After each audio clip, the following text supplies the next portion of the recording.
World के 200 snipers में से एक नाम आपका आता है। 26 वीक की ट्रेनिंग होती है। हम लोग इजराइल गए। नाइक के अंदर आपको कैसे फायरिंग करना है, आप 100 मीटर पर हो, छोटी सी एक मोमबत्ती नीचे जली हुई है, उस मोमबत्ती को देख के आपको अपने टारगेट को खत्म करना है। इंस्ट्रक्टर क्या करेगा, एक विसल होगा, आपको हॉलिस्टर खोलना है, पिस्टल निकालना है, पिस्टल को कॉक करना है, चौथे सेकंड में दोबारा विसल बज जाएगा। सिर्फ इस 4 सेकंड में आपको उस आदमी के हेड पर शूट लगना चाहिए। Lucky Bisht. 139 sniper kills. Roy Jain, NSG Commando, Sniper.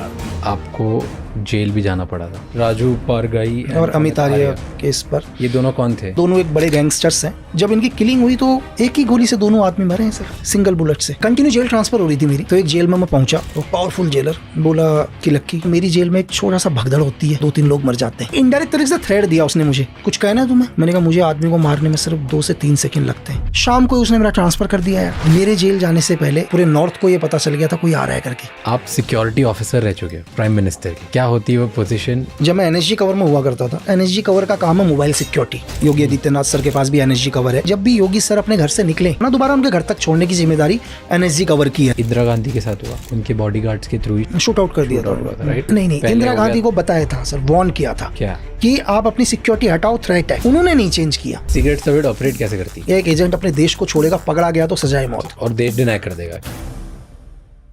आज का पॉडकास्ट स्टार्ट करने से पहले मेरी एक रिक्वेस्ट है। 77% लोग जो हमारा पॉडकास्ट देखते हैं वो हमें सब्सक्राइब नहीं करते। सो प्लीज़, अगर हमारे पॉडकास्ट या इस चैनल से आपको कभी भी थोड़ी वैल्यू मिली है तो हमारे चैनल को सब्सक्राइब कर लीजिए, क्योंकि आपका एक सब्सक्राइब हमारी पूरी टीम को बहुत मोटिवेट करता है। एंड मैं आपसे प्रॉमिस करता हूँ कि in return of this subscribe मैं इससे भी बेहतर और ज़्यादा मेहनत से कंटेंट एंड बेटर से बेटर गेस्ट आपके लिए लाता रहूँगा। Enjoy the show. वर्ल्ड की टॉप 200 स्नाइपर शूटर्स की एक लिस्ट है, उसमें सिर्फ एक ही इंडियन का नाम है। That is our today's guest Lucky Bisht. ये एक इंडियन सीक्रेट सर्विस एजेंट रह चुके हैं, ये फॉर्मर रॉ एजेंट रह चुके हैं, ये फॉर्मर एनएसजी कमांडो हैं, एंड ये पर्सनल बॉडीगार्ड रह चुके हैं to the top of the top politicians in the country, including PM prime minister Modi and chief minister Adityanath Yogi ji. इनसे हमने बात करी है कि इंडियन सीक्रेट सर्विस एंड रॉ एजेंसीज काम कैसे करती हैं, कैसे सीक्रेट मिशंस को कंडक्ट किया जाता है, इंडिया में Z+ सिक्योरिटी किन्हें मिलती है, इंडियन जेल्स की रियलिटी क्या है, इंडियन सीक्रेट सर्विसेज जो होते हैं वो किस तरीके से ऑपरेट होते हैं, कैसे किसी जेल में स्मगलिंग होती है। वर्ल्ड वाइड जब स्पाई किसी भी कंट्री में होना इलीगल है, इट्स नॉट अलाउड, तो कैसे वर्ल्ड की कंट्रीज, सारी कंट्रीज अलग अलग देशों में अपने स्पाइस को ऑपरेट करती है। इन सब के बारे में हमने बात करी हमारे आज के गेस्ट लकी बिश्त से, जिन्हें एक टैग भी दिया गया था कि वो रॉ हिटमैन हैं, क्योंकि ये इतने ज़्यादा ब्रूटली एंड इफेक्टिवली ट्रेन थे। ये इंडिया के कुछ गिने चुने स्पेशल कमांडोज में से एक थे, जिन्हें इंडिया से इजराइल भेजा गया था फॉर ट्रेनिंग। एंड उस 2.5 साल की ट्रेनिंग में ये इतने ज़्यादा एक्सपर्ट हो गए कि अकॉर्डिंग टू हिम इन्हें ये सिखाया गया था कि 4 सेकंड के अंदर विदाउट एनी वेपन कैसे एक एनिमी को मारा जा सकता है। इन सब के बारे में हमने आज के एपिसोड में बात करी है। Enjoy the show. It's very important to understand how things work at a global level. But before you do that, हमने लिस्ट ऑफ स्नाइपर्स, तो उसमें आपका नाम आता है, ठीक है? मतलब वर्ल्ड के 200 स्नाइपर्स में से एक नाम आपका आता है, और आपको जेल भी जाना पड़ा था। तो क्यों जेल जाना पड़ा था? एंड क्या ये पब्लिक रिकॉर्ड में सब हर किसी का नाम अवेलेबल रहता है कि जो स्नाइपर है डेडिकेटेड, उसका नाम पब्लिक में आ सकता है? नहीं, एक्चुअली क्या है सर, देखिए कि हर किसी का नाम भी नहीं आ सकता, डिपेंड करता है नाम कौन डालता है। देखो, उससे पहले भी अगर आप एक इंसिडेंट देखो 2011 से पहले भी, तो एक सिंपल था, दुनिया की नज़रों में कुछ भी हो, कि एक आइडेंटिटी मेरी अलग थी कि मैं डिफेंस के लिए काम करता हूँ, ठीक है, या इंडियन आर्मी के लिए काम करता हूँ, या स्पेशल फोर्स के लिए काम करता हूँ, या एनएसजी के लिए। देन आने के बाद धीरे धीरे जब मुझे एक डबल मर्डर के केस में एक किलिंग होती है उत्तराखंड के अंदर, और उस किलिंग में अरेस्ट होता हूँ मैं, ठीक है, तो इसमें उस टाइम यूपीए की गवर्नमेंट थी, और यूपीए की गवर्नमेंट डिसाइड करती है, वहाँ की पुलिस और दिल्ली पुलिस और यूपी से कुछ बुलाए हुए, कि इस किलिंग के पीछे इसका हाथ है करके। तो कैसे, क्यों आपको ही क्यों पकड़ा? राजू पारगाई और अमित आर्य केस पर। ये दोनों कौन थे? एक्चुअली दोनों अगर आप रिकॉर्ड देखो तो दोनों के हिसाब से एज ए गवर्नमेंट रिकॉर्ड में दोनों एक बड़े गैंगस्टर्स हैं, ठीक है, दोनों बड़े गैंगस्टर्स, और कई केसेस हैं उनके ऊपर। मर्डर्स केस तो आम बात है, ठीक है, लेकिन कुछ आर्म्स डीलिंग्स पर भी हाथ है इनका। ओके, तो इलीगली वेपन स्मगल करते थे। वेपन्स और मर्डर्स तो आम बात थी, मर्डर्स वगैरह तो बहुत हैं। और इससे जब इनकी किलिंग हुई तो इनके ऊपर ये दोनों मर गए? दोनों मर गए, एक ही बुलेट से वन शॉट, एक बुलेट से दो लोग मरे? 2 आदमी, 1 bullet in 2 man kill sir, एक ही गोली से दोनों आदमी। ये कैसे हुआ? अब ये जो भी जिसने किल किया होगा उसी को पता होगा सर। तो इस केस पर मुझे अरेस्ट, एक ही गोली से दोनों आदमी मरे हैं सर, सिंगल बुलेट से। कैसे होता है, मतलब व्हाट इज पॉसिबल? अच्छा, द पीएम एक ही कि जिसने भी मारा है, जिस शूटर्स ने भी मारा है इसको, जिस आदमी ने भी, उसने ऐसा एम लिया कि उसे दोबारा ना मारना पड़े 2 गोली।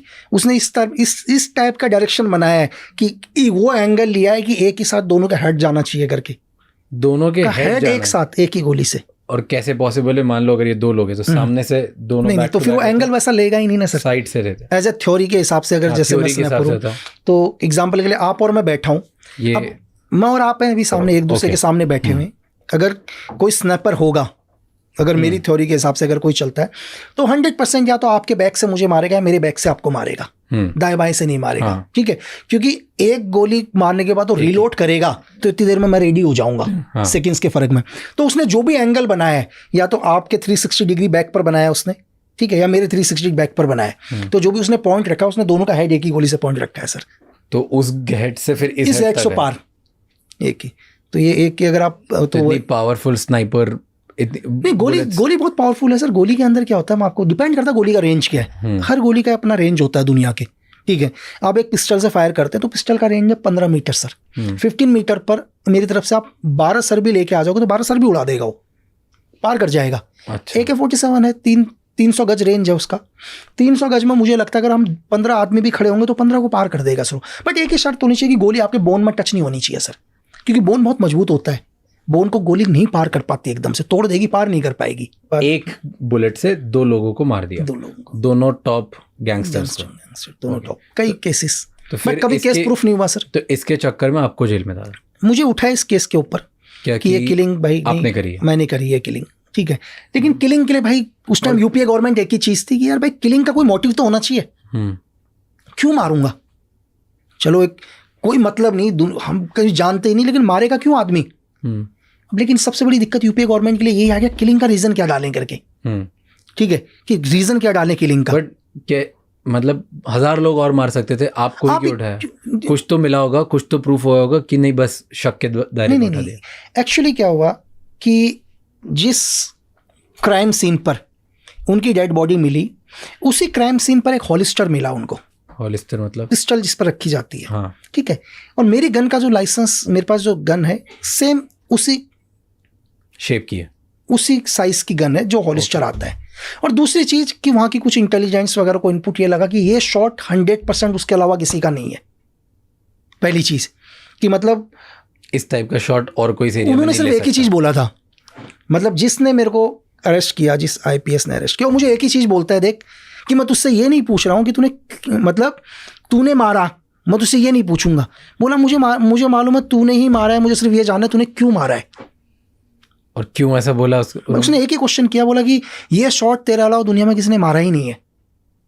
उसका एक ही क्वेश्चन था सर। उसने बोल दिया मैं तेरे से ये नहीं पूछूंगा कि तूने मारा है या नहीं मारा, मैं तुझसे सिर्फ ये पूछ रहा हूँ तूने क्यों मारा, ये तेरे अलावा किसी और का किलिंग है ही नहीं।